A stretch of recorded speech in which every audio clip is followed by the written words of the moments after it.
The headline absolutely is Wisconsin. We'll go back to the governor's race there because this was an upset. This is something that has given the establishment a sigh of relief this morning. Let's get right to Jeff Zeleny, who is live in Madison, Wisconsin. And Jeff, you and I have covered a lot of races, but we keep seeing things we've really never seen before. This was a huge come-from-behind victory, and this was close all night long. John, good morning. We have never seen anything like this before. 1 month ago, David Crowley was out of this race. He suspended his campaign on July 8th for 10 days. But what happened in that 10-day period would obviously change the race. The lieutenant governor of Wisconsin, Sarah Rodriguez, dropped out of this campaign. Mandela Barnes, a former lieutenant governor, dropped out as well. Crowley got back in and roared back to a remarkable comeback last evening. As you were showing those results, there's no doubt that Francesca Hong was very strong in some college areas, a lot of those cities across Wisconsin. However, here in Dane County, in Madison, she also won this county, but David Crowley was also quite strong. That contributed to his victory as well. And as we talked to so many voters as they were casting their ballots, they liked Francesca Hong. They liked her call for change and this progressive strain of politics that has run through Wisconsin Democrats for years and years, more than a century, going back to fighting Bob La Follette. But there was also deep concern about whether she could win in November. The questions of electability here, John, were more pronounced than I have ever heard them. So we do know now that David Crowley will be accepting this victory in a speech in Milwaukee in just a couple hours. But the governor of the state of Wisconsin, Governor Tony Evers, he campaigned at Crowley's side and warned Democrats to not squander all their gains here. So that certainly was a big factor, but there is no question that there's some unifying to be done. That starts this morning with an eye on November, John. And again, as you point out, Francesca Hong was divisive. Bernie Sanders, Alexandria Ocasio-Cortez, they did not endorse her as they had endorsed Abdul Al-Sayed in the Michigan Senate Democratic primary there.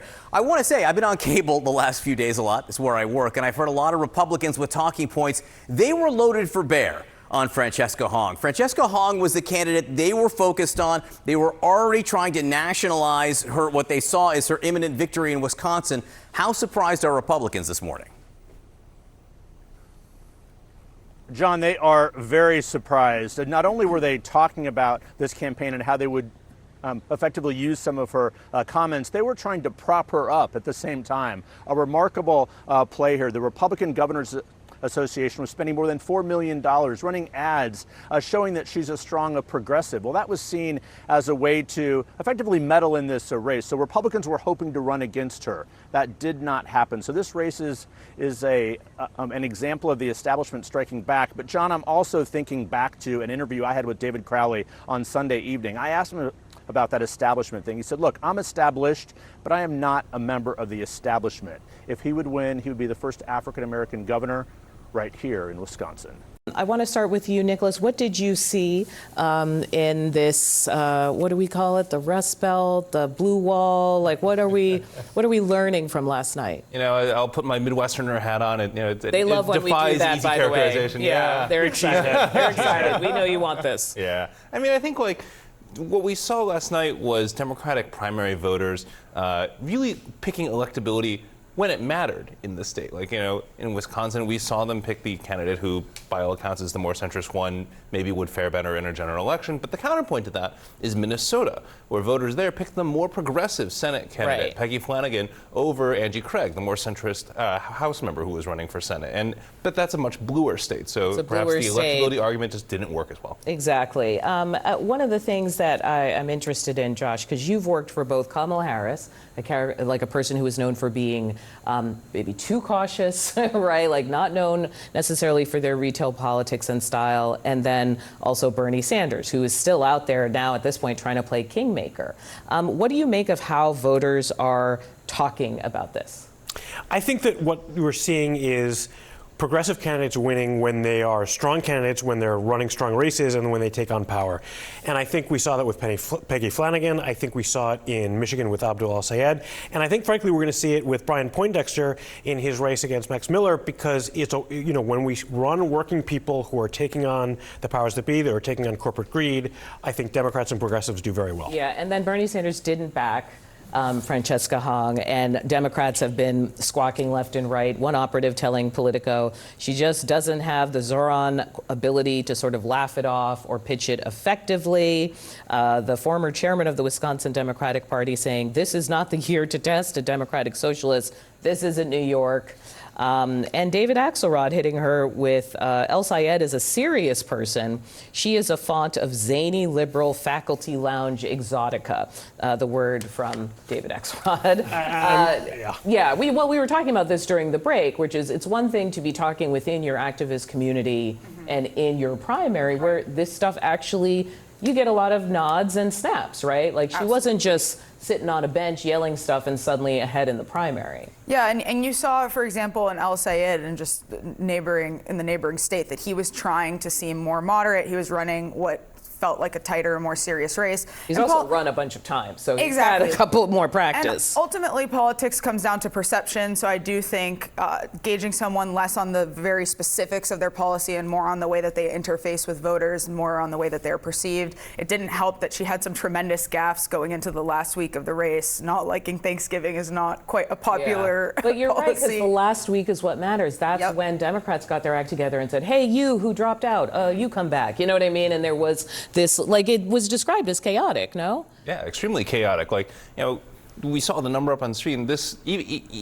despite all of the noise, this was a race that was separated by 3,000 votes, which is, an incredibly close margin, and speaks to how much this narrowed in the final days of the race, especially when polling, which by all accounts seems to have missed in a lot of Democratic primaries this season, had Hong ahead by as double digits in some surveys. There was this some of the centrists who, with the welcome pack, they told Politico this week. Many Democratic primary voters may want to touch the hot stove, but the independents who can vote in Democratic primaries can turn out in large enough numbers to slap their hand away. Who did the slapping?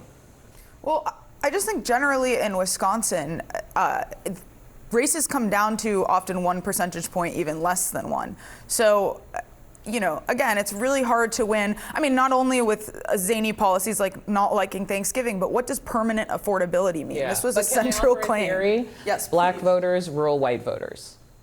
Right? This is what happens in Democratic primaries. This is how you get a Joe Biden coming out on top in South Carolina. Like, I think that Michael Crowley did benefit from an energized black vote. We'll see if the numbers bear that out. But there's been a lot of talk about whether this left flank is understanding who's in the coalition and how to expand it. Can I let you finish? I didn't mean to interrupt, but that's my theory, that there's some people who are out there who are like, chill, we're not doing that. Absolutely, and when you have states with large rural populations too, polling has floundered in so many places across the country, so I think that's another issue. Well, look, I think that there's going to be some finger wagging from the centrists here, thinking that their theory of the case was right all along. I would not put a lot of credence to that. I think that the candidates that show that they're really willing, ready, and able to take on power are doing very well, and the ones that voters perceive as not ready, willing, and able to take on power are not doing so well. Well, here's what's different. I think, who did you mention who won over Angie? Peggy Flanagan. Peggy Flanagan. One of the things she was dealing with is the person she was competing against was actually took some hit on immigration in a state that's very much dealing with the issue. So it wasn't just saying like, oh, you're a moderate, we don't care about you. It was somebody who the voter had said, oh, you voted for the Lincoln-Riley Act. As Democrats, we are not into that, and they were punished for it, right? Is that different than the progressive winning, more than the moderate being punished? Yeah, I think so. And also, I feel like too often, those of us in D.C. and those of us in politics think about these buckets or labels as centrist or lefty or Democrat or Republican.